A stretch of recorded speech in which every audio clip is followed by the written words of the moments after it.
Fantasy, sports, and politics. Get ready to rumble! You wanna talk smack? You in the right place. So take a step back before I get all up in your Remember, because I don't remember.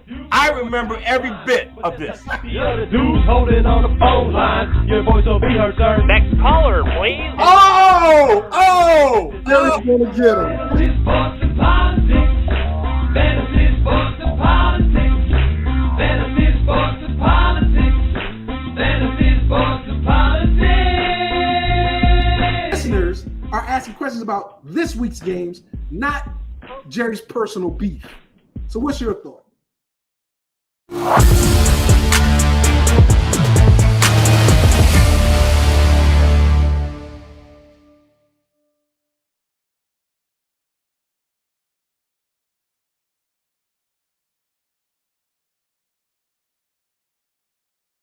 All right. Okay. Here we go. Try it again. It's me, Mr. FSP, doing what I do because I do it for you all day, every day. Welcome to the show. Running a little bit behind here. Just landed like 5 hours ago and try to get a little sleep. So I'm a little woo, but we shall see. Today's show is going to cover week 14 in the NFL. Mainly, I'm going to go over the schedule. Yes, I'm going to go over the schedule. But there's one game that y'all know I'm going to talk about. Cleveland is the city where we come from, so rhyme right. Now look, all that talk about Cam Ward.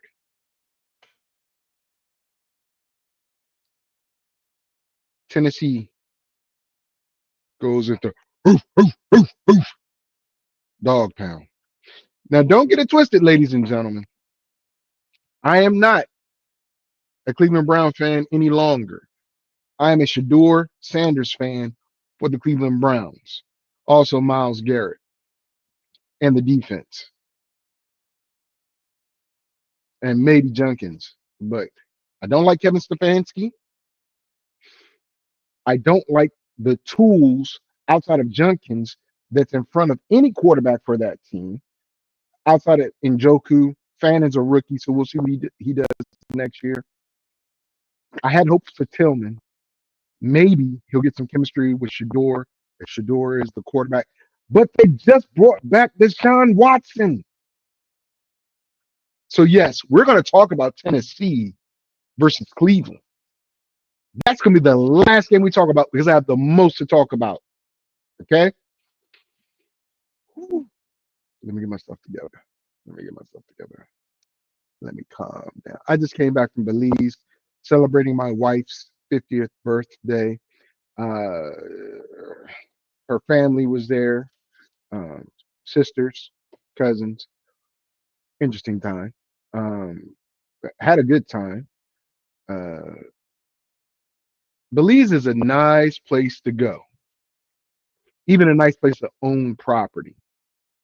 It is. I'm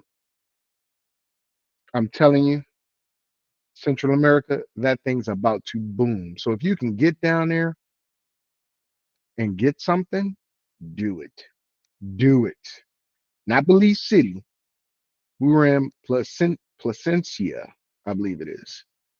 But yeah, it's about to boom. There were so many Americans that live there, mainly of the Caucasian persuasion, but a lot of folks have migrated there, and it's a simple life. But it's about to boom big time. Anyway, with that being said, I don't recall what I picked for week 13. I don't. I really don't. So I don't have that to offer you. But let's get into it. So I don't know if that's going to be too loud or not. Bring it down just a little bit. I know week 14, it's a problem for some people. Why? Because your playoffs start or they are about to start. So what I plan to do today is to give you the players I think are going to do well today. Hopefully they're on your team. If not, hopefully you're not playing them. But if you're in that last bit of hope to get into the playoffs and you need to win this week, you need to make changes. If you can. If you can't, ominous, because it's about to get brutal. It's about to get brutal. And next week, your playoffs begin, if not this week. It's one and done, son. You're through, boo. Only one person or one team can claim the title, unless it's a tie at the end, which is nuts. We'll see. We're going to see. But it's your boy, Mr. FSP, and I'm here. I'm going to give you what I got. Feel free to leave a comment. If you want me to talk about it, I'll talk about it. We'll get to it. I'm telling you. Week 14 is going to be a killer for a lot of people because why? Christian McCaffrey is on bye. And those who thought Christian McCaffrey was done, smack yourself. Smack yourself. There are a lot of Drake May on bye. Who thought that Drake May will be a top 2? I believe he's the #1 fantasy quarterback right now.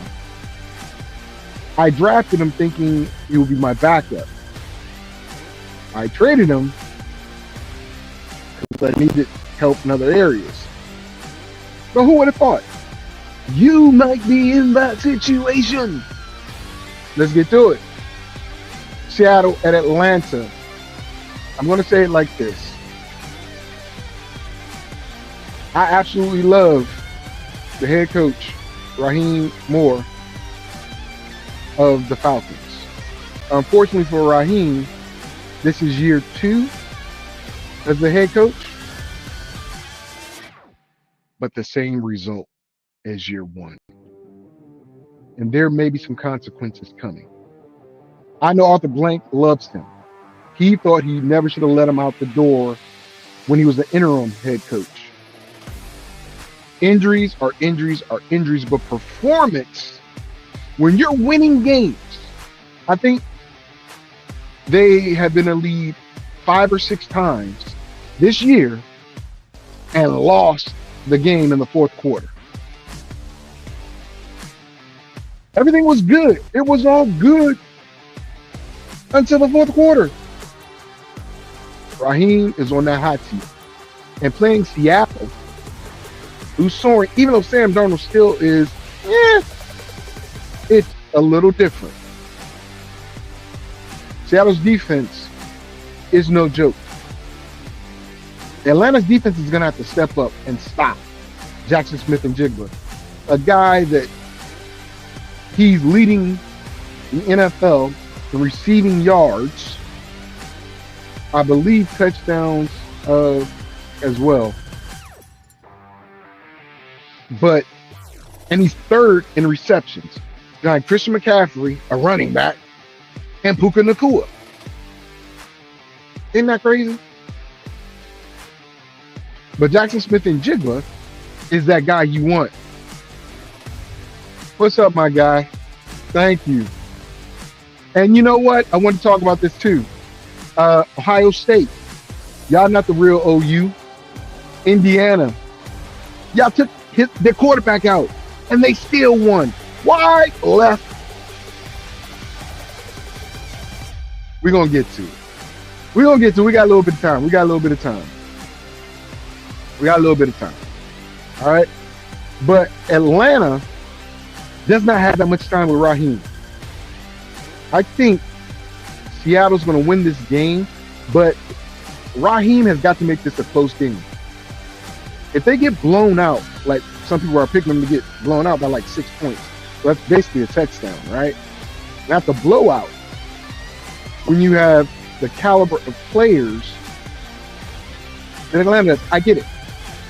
London's out, Penix is out, but Kirk isn't a slouch, and you still have Bajan, Algier, and Kyle Pitts, who, by the way, has disappeared since Kirk came back in.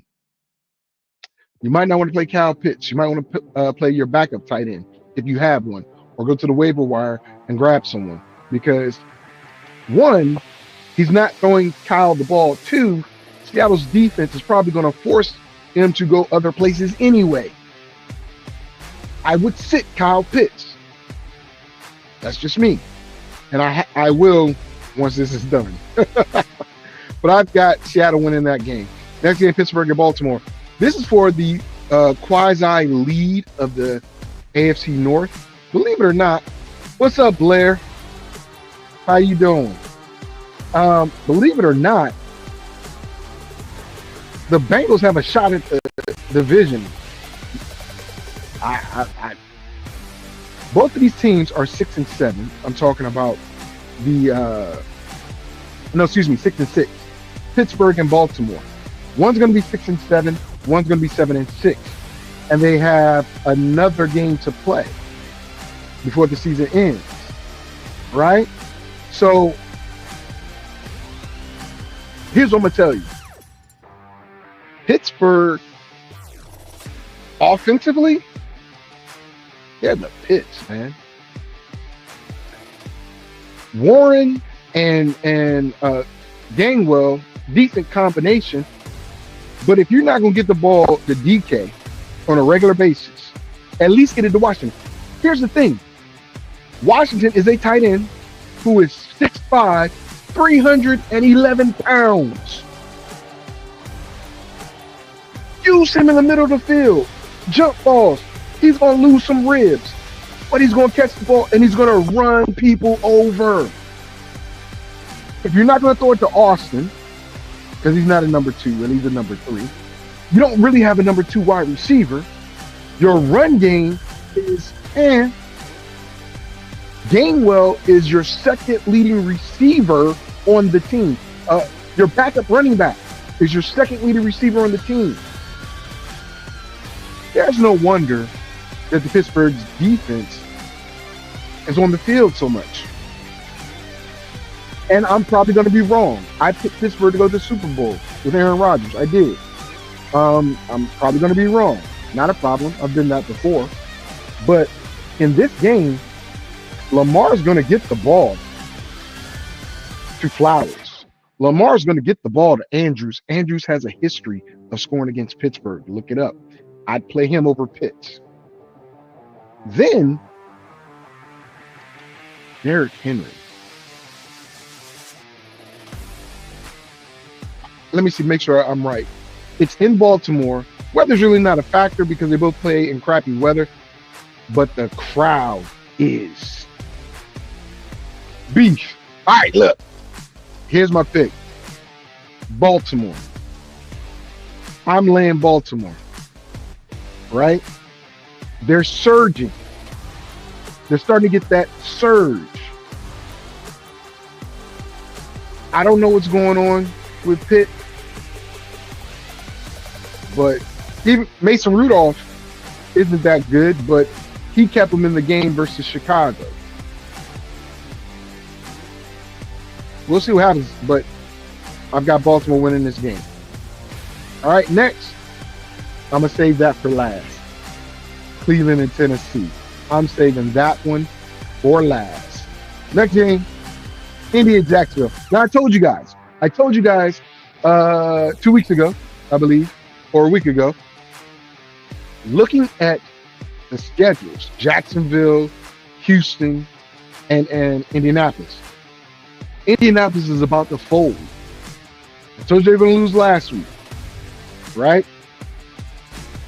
Jonathan Taylor was NFL's MVP. They need to make it to the playoffs and win this division for him to get that MVP, in my opinion. They're trying to give it to Matt Stafford. They're trying. I don't see why Christian McCaffrey can't get it and comeback player of the year. But Jacksonville is finding their way.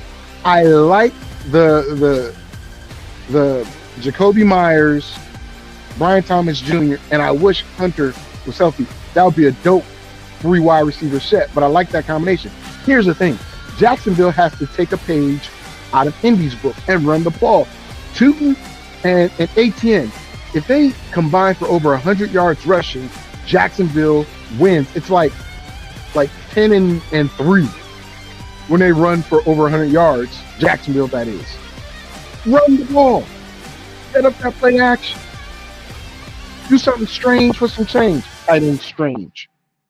But if you make this a pounded out, run it game in Jacksonville on grass, I think the Jacksonville Jaguars win this game. And the money line is going that way right now. I believe Indy's only favored by 1.5. So that's 2 points, right? Typically, the home team is favored by 3. Whenever the better team comes in, when it's this close, they still give it to them, but they're at 1.5. I think Jacksonville wins this game easily. Really, I really do. I would put them on the money line. The money line is like plus 118 or 110 or whatever. I'm betting Jacksonville to win outright. And if you're going to get the 1.5 points, that's fine. If you're going to do a teaser, most definitely. Most definitely. I know my last teaser didn't hit. Sorry about that, but it is what it is. So Jacksonville over Indy. Washington goes to Minnesota. Now look, I got a lot of angst with my team, the Commanders. I want us to win, but I also don't want Jaden Daniels getting hurt again, risking missing the beginning of the season. And, Brian Mitchell, former running back, kick returner, all-purpose guy, Hall of Famer for the Commanders, Washington Redskins, said a lot of people don't get the mindset of a professional athlete. I mean, I do. I wasn't a professional, semi-pro, got it, but I want to play. I want to get out there. I want to be with my guys. I want to do stuff, and they're getting paid a lot of money to do it. But me, the fan, the avid fan of the Commanders says, what are we playing for? Draft position? We're going to risk our franchise with the offensive line that we have and the same play calls. Last week was the first week that I saw Cliff Kingsbury change some of his plays in certain situations. All season and all last year. But why risk the health of Jaden Daniels when Marcus was doing a decent job? Going against this Minnesota Vikings defense, it's no joke. But here's the thing. McCarthy is crap. It just is.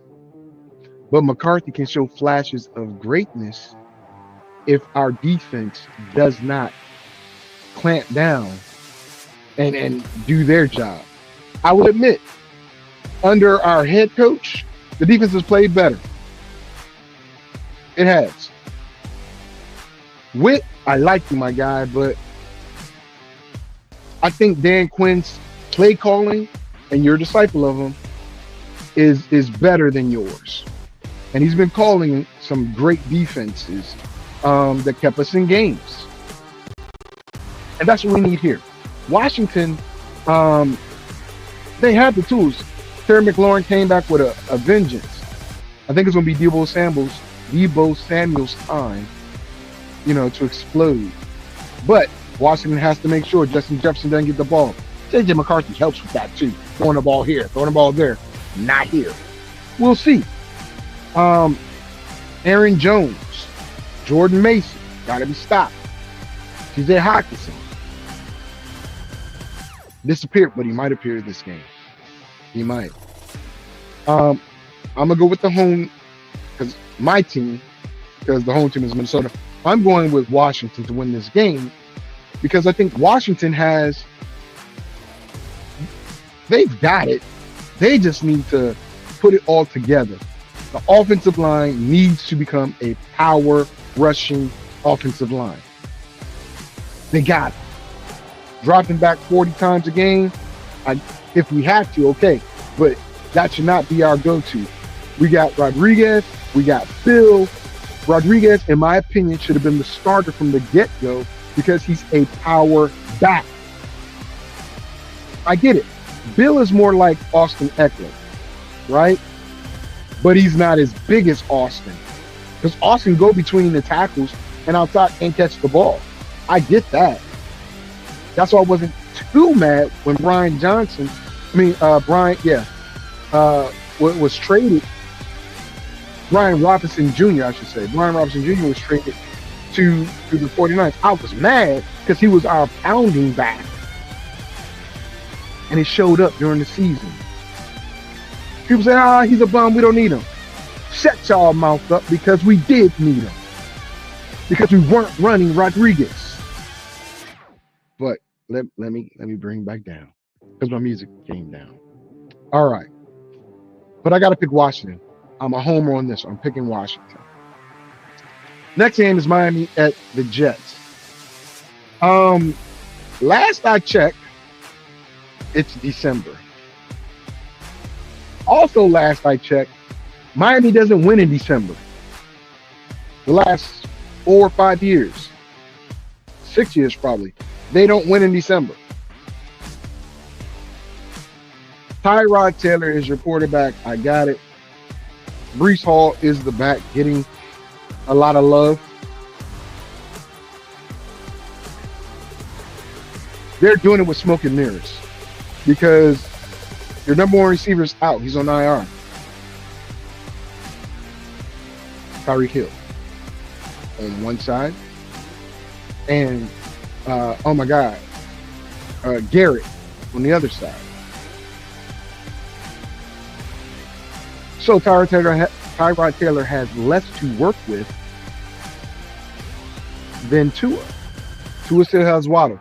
Tua has Walker. That's another guy I think you can get if he's still out there on waivers, because when he came off of IR, people grabbed him. You can get him and sub him for Kyle Pitts Jr. Right? Miami, they're gonna have to run a chain. A chain has been heating up over the last 3 weeks. He's not on fire yet, but against this Jets defense, I think he can be. It's an AFC East game, so I don't expect it to be a nice game. It's in New Jersey. I don't expect the weather to be nice. And Miami does not do good in cold weather. I mean, very bad cold weather. But I like a chain. This might kick me in the butt, but I'm going to go with Miami. All right? Next up, New Orleans and Tampa Bay. Check me out. New Orleans is hot garbage. If the rumors are true that Kellen Moore did not want Shedeur solely on the means that he didn't want to deal with Dion, based upon the report that came out that he had a bad interview, which was proven to be false, as well as the rumor that Dion would be integral in what happens with Shedeur was false, this organization has set itself back 5 years or so. Because they're going to give Sal, 2 years? He's not that good. He's not good at all. At all. You're wasting Chris Olave. You really are. Chris Olave deserves a competent quarterback. I'm not saying Shedeur is the business, but I think he would have been better than Sal. And New Orleans, look, I'll be honest with you, man. Baker literally has one arm, and he's going to beat you. He won last week with one arm. He's going to beat Tampa, is going to beat you guys with one arm. Ibuka. I want Jenkins to win Rookie of the Year, Offensive Rookie of the Year, but Ibuka, he's disappeared the past couple weeks, right? I think he gets a touchdown or two this week and puts his name back in the Offensive Rookie of the Year category. I really think so. Now, with that being said, a division game. It's in Tampa. So I'm not worried about the dome or nothing like that. I got to go with Tampa. Mike Evans isn't going to play, but Mike Evans is going to play on Thursday. I guarantee you. They're going to set Mike Evans. Same thing with Joe Burrow. Joe Burrow could have played previous Sunday, but the Bengals had a Thursday night game, so they sat him, right? Brought him in on Thursday, almost won the game. Tampa Bay is going to win this game going away, man. Going away. There's like 6 games I'm going to give you as my locks, and if they don't win, something's wrong. Speaking of Burrow and Chase and Higgins are together for the first time since the first game, or the second game, I believe.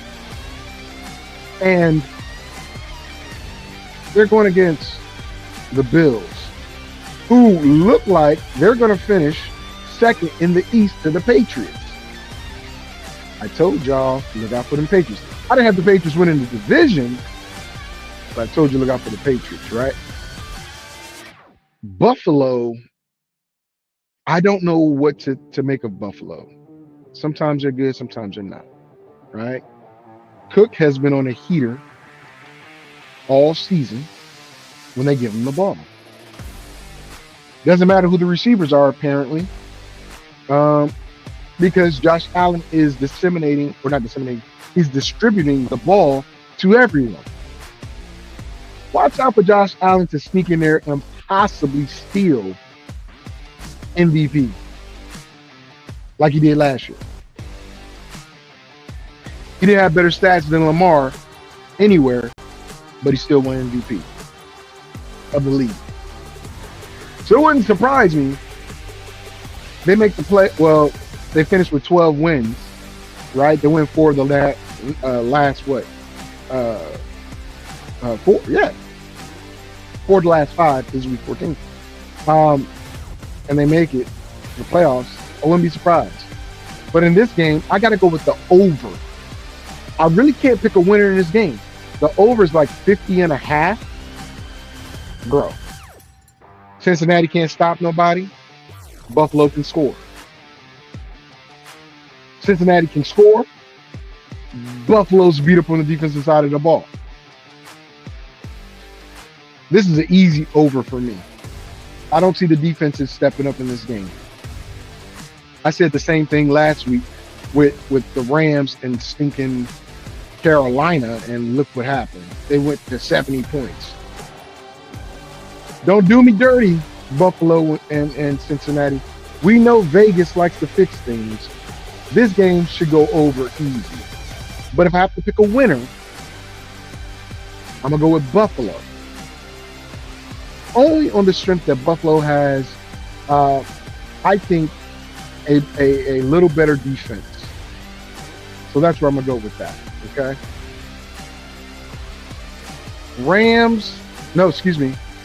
Denver at Vegas. Look, defensive coordinator was fired. Offensive coordinator was fired. A Pete. That leaves you.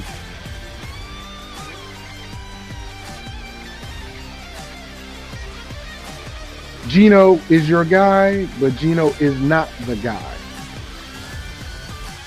I think last week or something like that, Antonio Pierce said that while he was there, Shedeur was one of the top picks that they had. So what changed? Oh, Pete wanted Geno because Geno knew the system. And there's more Pete's system than Chip Kelly's system. Okay. Denver barely beat Washington in overtime, if not for a great play by knocking down the 2-point conversion because it was wide open.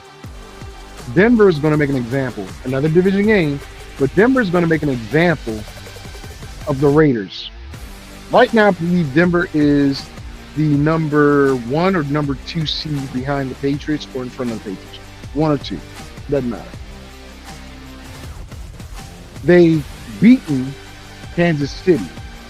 If they sweep Kansas City, it's a wrap for Kansas City. They're not going to win the division. But they got to worry about the Chargers creeping on the come up. But right now, they're going to sweep the Raiders and go to 11-2. Will they win the division? I believe so.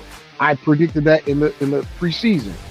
Looking at the schedule, looking at the makeup of the team, Denver's going to win that division, and they're doing what they are supposed to do.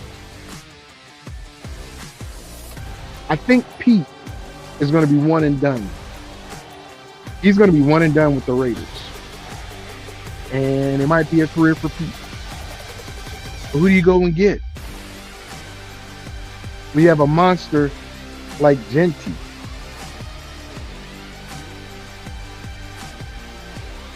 You got to get another quarterback, too. Not that many good ones in the draft. But that kid from Indiana. Yeah, we'll see. All right. Chicago at Green Bay. Interesting game. It's for the division. It's not the title game for the division, obviously. But the Bears are 9-3. Green Bay's 8-3-1. So if Green Bay wins this game, they'll have a half a game up on Chicago and be the division leader. Right now, Chicago's the number 1 seed in the NFC. I don't think that's going to happen. I really don't. Chicago has been fortunate to play the teams they've played. Very honestly, they've been fortunate to play the teams they've played. Green Bay, I know they lost. I believe they lost last time, right? But Green Bay, they're finding a way. They're finding a way. I think with Rome Odunze out, DJ Moore, big game. But that means Tillman has got to step up. And if Tillman doesn't step up, this is another run game. What Chicago did versus Philly, where Caleb had less than 100 yards passing, they had almost 300 yards rushing. That looked like Detroit a couple years ago with Montgomery and Gibbs. But now it's Monangai and Swift. I think that's what's going to happen this year. They're going to run. They're going to run. But I think Green Bay's defense is ready for that. Also, Christian Watson should have a hell of a game. Hell of a game in this game, okay. I'm going to go with Green Bay. Josh Jacobs and Monangai, I think both get in the end zone.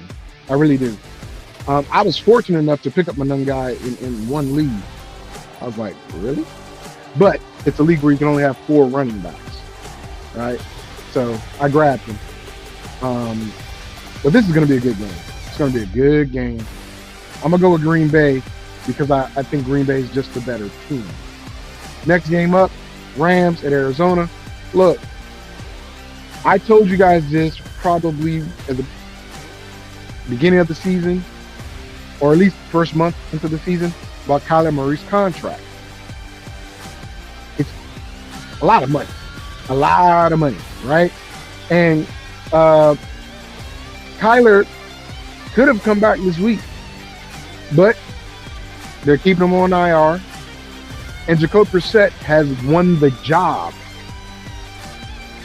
That says a lot when the former number 1 overall pick is supplanted by a journeyman backup. But the journeyman backup has a big grasp on the offense. They've been in every game. They should have won more than what they did over, Jacoby's time. But things happen. What you're seeing is the use of all the weapons under Jacoby Brissett versus Kyler. I don't think the Rams are going to make the same types of mistakes like they did versus Carolina last week. Carolina's on bye, so Rico Dotto and Tillman receiver. Look, you don't got him. Got it. Move on. The defense. Don't got it. Move on. I don't think Arizona, even though we're the home team, I don't think they're going to be able to do what Carolina did. The Rams, they shouldn't have lost that game, firstly. The Rams are on a mission this game. Again, a division game, it should be tough. But the Rams have Puka, Devontae, Kyron, Stafford. Everybody else is extra. Blake Corum's going to get a little bit more touches too. So if you're looking for a back that you might need for a keeper next year, or as a backup, just in case something happens to Kareem Tarian, because he's got a little ankle issue, Blake Corum is the guy you can snatch up fairly easily. Don't expect much this week, but like in the next couple weeks, once they lock up the division and all that, I think Blake Corum will get a lot of touches, right? I got to go with the Rams in this game. All right. Sunday night, Houston at Kansas City. Look, Houston started out the season like 2-4. Something like that. And I was like, oh my God. They literally have a shot at winning the South. Let me see. Let me go back real quick. They're 7-5. Indy and Jacksonville are 8-4. Houston's 7-5. Kansas City is 6-6. Now, we know Kansas City's not going to be a 9-8 team or nothing like that. But I'm going to tell you right now, if Pat and company don't figure out this defense, which really nobody has been able to, it's going to be hard times. It's going to be hard times for Kansas City. CJ Stroud returned last week. He's here this week. I like the fact that Higgins is getting added to the mix. You've got to add Higgins to the mix. That helps Nico Collins. Plain and simple. It helps Woody Marks, because now you got to worry about this, 6'3" guy who's got wheels, can catch, along with Nico. The run game's decent now. Nothing to write home about. And then Schultz. It's a chance, guys. It's a chance. And I'm telling you, Houston has the number one defense in the NFL. They are going to win this game. Book it. Now, I'm not going to put that in my locks, but Houston's going to win this game. They'll be 8-5, and they got to play Indy twice and Jacksonville once. I mean, they already played Indy one time. They got to play Indy again. They got to play Jacksonville again. I'm telling you, it's going to be Houston versus Jacksonville to decide the division. And I got Houston winning the division. All right. Philly at the Chargers. Look. Let's be crystal clear. Philly got embarrassed versus Chicago. 286 rushing yards total, I believe. 286 or more. Each back over 100 yards. The quarterback threw for 100 yards and the team still won.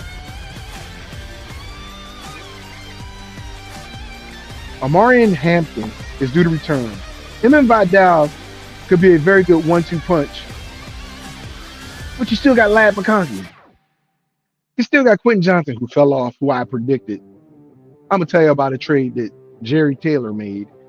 And there's a reason why he never mind. But Lad McConkey, Quentin Johnson, and Keenan Allen. This is a good game for them to show up and show out. But I damn sure believe Vidal and Amari and Hampton, they can do what Chicago did. But I don't know if Greg Roman is that creative of a play caller as Ben Johnson. Because Ben Johnson, he uses receivers as trap blockers. That's part of the reason why Rome is out now, because he was blocking more than he was catching. But I think you can do that to Philly, again, if you use formations they haven't seen. Right? Don't just line up and pound it straight at them, like out the dot or out of ace. The dot is I formation, ace is single back, or 12 personnel, 1 running back, 2 tight ends, right? Make it an unbalanced line. Bring in a lineman and add them, to the other side. You got to do some Detroit Lion, now Chicago Bear type stuff to do that. And it's in LA. But Philly's on get back. Philly is on get back. This is a tougher game to call than you would think. I do have Philly winning it, but I don't think they're going to win by much. I think it's going to be a titch. Now, the game I really want to talk about.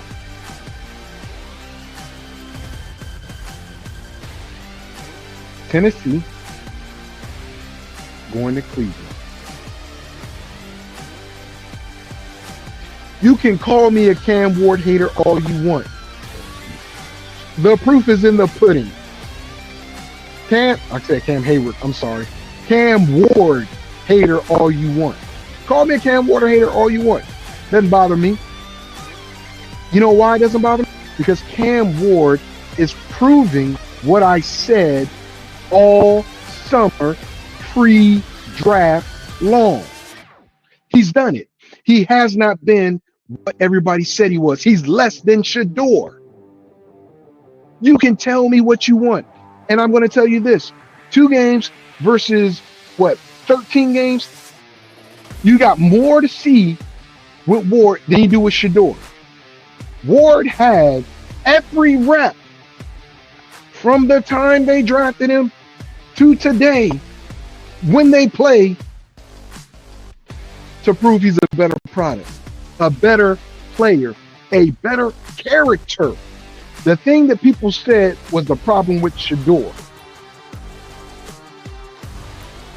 In 2 games, 1 win, 1 loss, and 2 weeks of practice with the ones versus 14 weeks of practice with the ones. Shedeur, he ain't looked spectacular, but those receivers are catching the ball for him. I don't care what Jerry Jeudy did on the sideline. Jerry Jeudy needs to shut up, catch the ball, and stop dancing and fumbling. Build that quarterback up. Don't tear him down because you drop passes left and right. You probably need to go play with Cam Ward and get a couple murder balls. That's the thing. Cam Ward has put Calvin Ridley on the IR. Yes, I said that. Seeing him live, he has his moments. But for the duration of the game, he's leading people too far or behind them and breaking fingers with balls that should not be thrown at the speed of light. His attitude is terrible. Now, I will say this, and I will admit this. Over the past couple weeks, he's been quiet. Can't talk, can you? Can't say the team is ass now. We all know it's ass. And we all see his ass because you're part of that assery. Made up a word. The thing about Cam Ward losing Tyler Lockett, who asked, he requested, Tyler Lockett requested to be released. Calvin Ridley's on IR. When they played Arizona, Calvin Ridley wasn't on the field, but like 20% of the time. Van Dyke, who was the new number one receiver there, was on the field way more than the guy you're paying millions of dollars for and has the skill set to be a number one. But he's on IR. You have arguably, I'm going to say that, a top 10, top 15 tight end, Nola Kwanu, who I think if you feed him, can prove that he's that guy. Levitt's fed him. I'm going to tell you right now, Kyle Levitt's was garbage, but at least he distributed the ball where it needed to go and not send people to the hospital. Shedeur has the benefit of a top defense. Cam doesn't have that. Does not have that. Shedeur has a rookie running back with a line that's built to run that does that. Cam has two running backs, and I think Tajay Spears is better than Marcus Pollard, but I'm not the coach over there, right? But they don't use them right. They do not use either one of those guys right, in my opinion. There's no reason why Marcus Pollard only gets, Tony Pollard. Marcus Pollard was back in the day. Tony Pollard only rushes the ball like 9 to 10 times a game. It makes no sense. Tajay Spears, I know he's back like, a month now from his injury. 5, 6 times a game. That's like 15 rushes out of 50, 60 plays.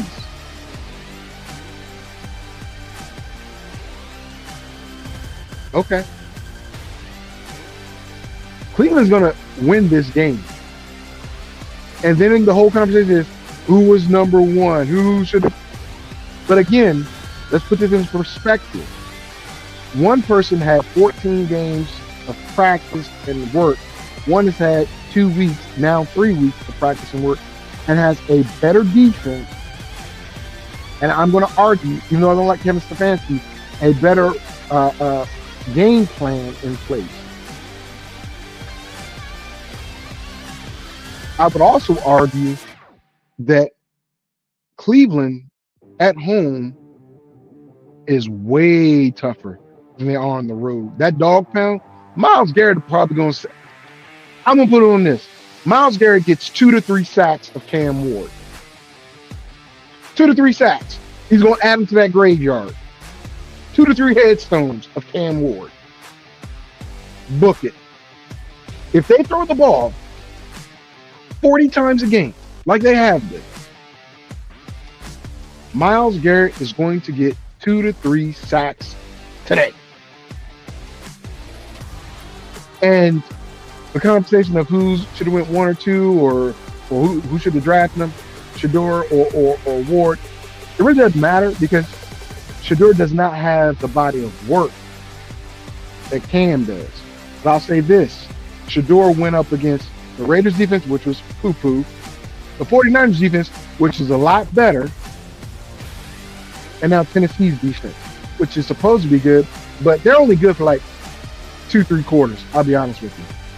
2-3 quarters in fourth quarter, like Atlanta's defense, they flail out at the end of the game for some reason, right? But Cleveland's defense, they don't play. They're not for show. I'll even put it like this. Bold prediction.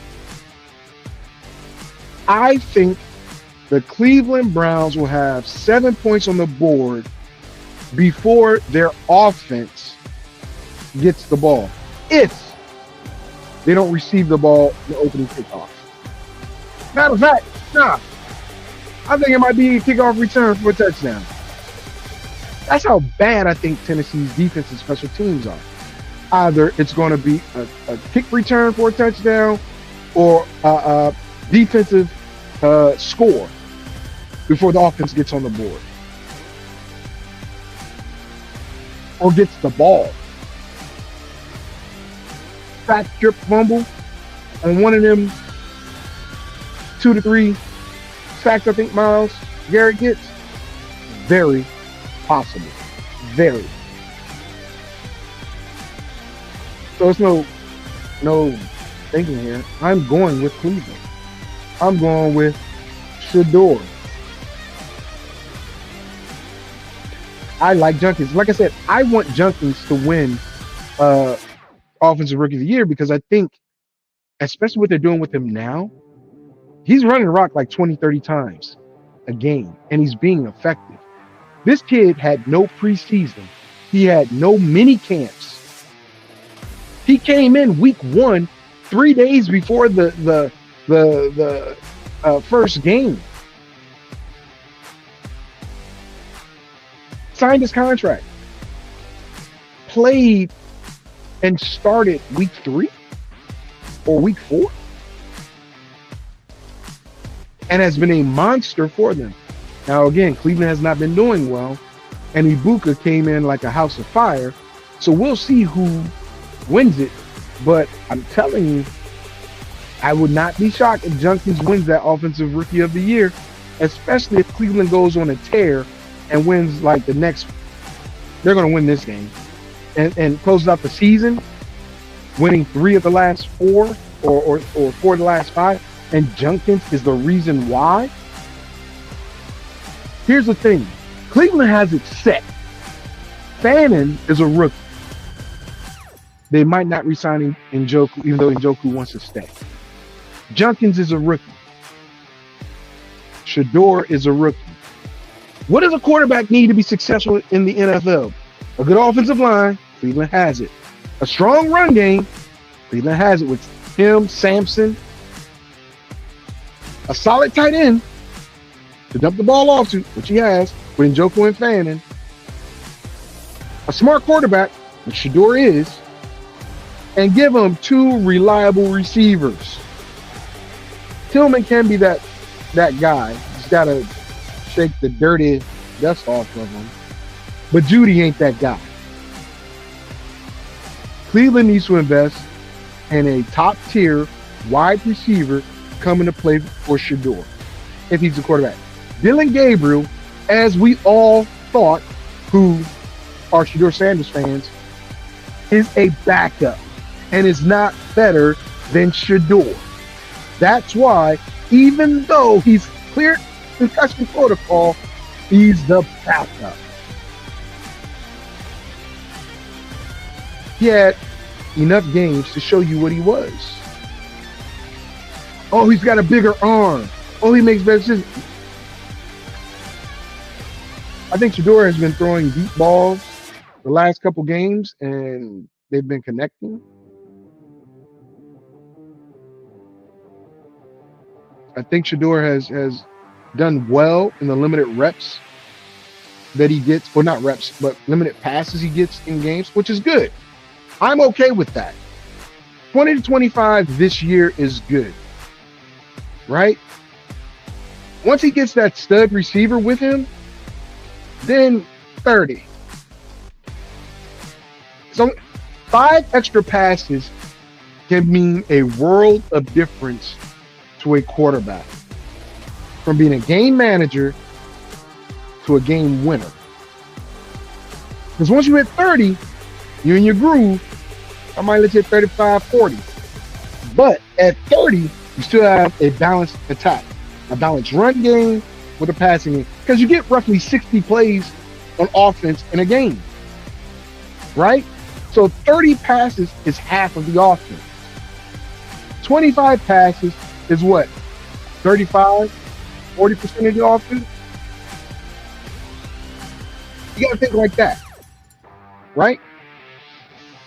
So with that being said, of course, I'm going to go with Cleveland. Let's talk about Mr. Watson being activated as the number 3. You can't trade him past the trade deadline.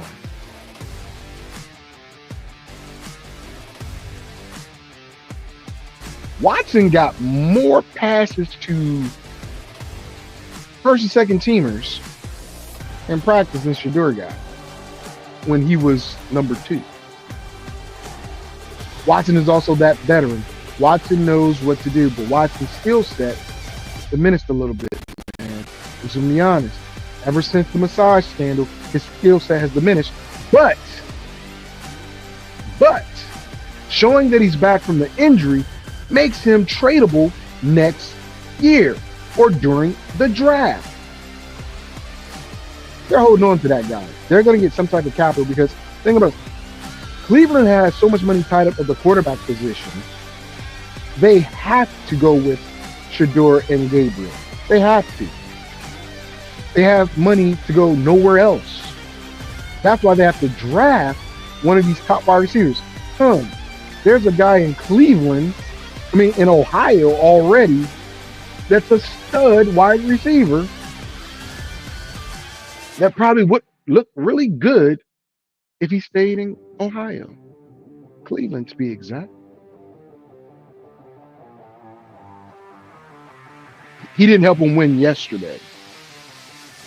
But I think you give Shedeur him, Tillman, and one decent vet. Judy is not a decent vet. Okay? He's not. You need a veteran guy that's going to be, I'm going to catch the ball for you on those short passes. I'm going to give you the confidence you need. And I'm going to run these routes right. But Watson is an interesting move, in my opinion. He traveled with the team for the first time last week when he was giving Shedeur guidance on the sideline. He began practicing this week. Could it be that he's elevated to the number 2 and Dylan Gabriel's downgraded to number 3? I'm interested in seeing who they list as the number 2 quarterback this week and next week in Cleveland. I really am. Because that will speak to more of, yeah, we messed up. We gave this kid 3rd round money, but he's going to be the 3rd quarterback on our team. Yeah. It's okay. Admit your mistakes, move on. But interesting. All right. With that being the case, it's time for me to give you my locks of the week. Okay. Take it for what it's worth. I got the Rams, Denver, the over in Buffalo and Cincinnati, Tampa Bay, Cleveland is the city where we come from, so run, and Seattle. My locks again: Seattle, Cleveland, Tampa Bay, the over in Cincinnati, Buffalo, Denver, and the Rams. 6 games, guys. 6 games. Now, if you want to throw a little twist in it and you want to do a teaser,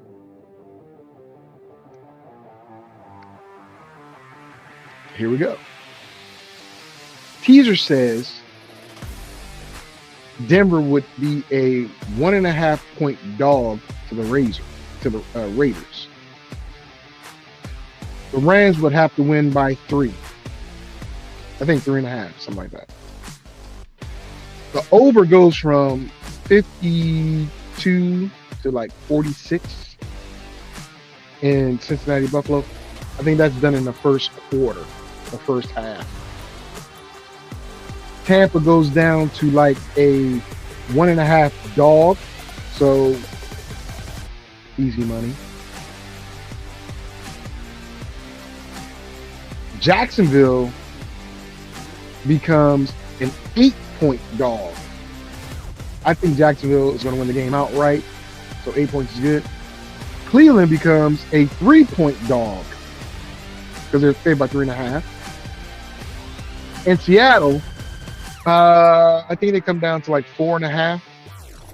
I mean, I think they become a 1.5 point dog because they're like 5-point favorite, something like that. But I would do that. I will also add Washington in there because they're already a dog, right? By 2.5 points. They're not losing to Minnesota by 9. They're not losing them. Nope. Unless Minnesota's J.J. McCarthy finds a way to start connecting with the right people. I don't know. We'll see. That's what I got for you today. Seattle, Baltimore, Cleveland, Jacksonville, Washington, Miami, Tampa, Buffalo, Denver, Green Bay, the Rams, Houston, Philly. And of course, you know, I had the Lions beating the Cowboys. I didn't talk about that game, but that tells you a lot. The Cowboys are going to Cowboys. Up and down like a roller coaster. Lions, unfortunately, are the same way. I don't think they're going to win the North, but they're in the hunt. They're on the prowl. We'll see. We'll see. All right, guys. So next week, I hope to give you a good update, a good battle update on these picks. And I want to thank my boy Descartes Bowens for stopping in. Blair Sizemore, thank you for stopping in. Who else do I got in here? T-Dubs, thanks for stopping in. Ohio State is not winning it again, my guy. I know what the formula is. They lose in the Big Ten championship. They come back and win the national championship. It's possible, but Indiana, man, they're no joke. What did their head coach say at one time? Google me. He pulled a Chris Carter. Google me. I win wherever I go. He's not lying. It's the formula. It's the formula. All right, guys. I want to thank you all. I appreciate you. If you're a first-time viewer, I appreciate you. Like, share, subscribe. I'm here. I'm there. I'm everywhere.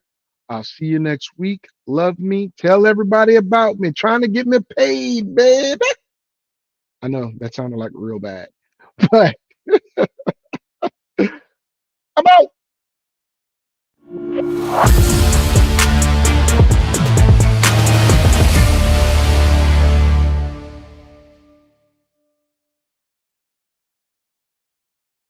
Fantasy, sports, and politics. Get ready to rumble! You wanna talk smack? You in the right place. So take a step back before I get all up in your Remember, face. because I don't remember. I remember every bit of this. You're the dudes holding on the phone line. Your voice will be heard, sir. Next caller, please. Oh! Jerry's gonna get him. Fantasy, sports, and politics. Fantasy, sports, and politics. Fantasy, sports, and politics. Fantasy, sports, and politics. Listeners are asking questions about this week's games, not Jerry's personal beef. So what's your thought?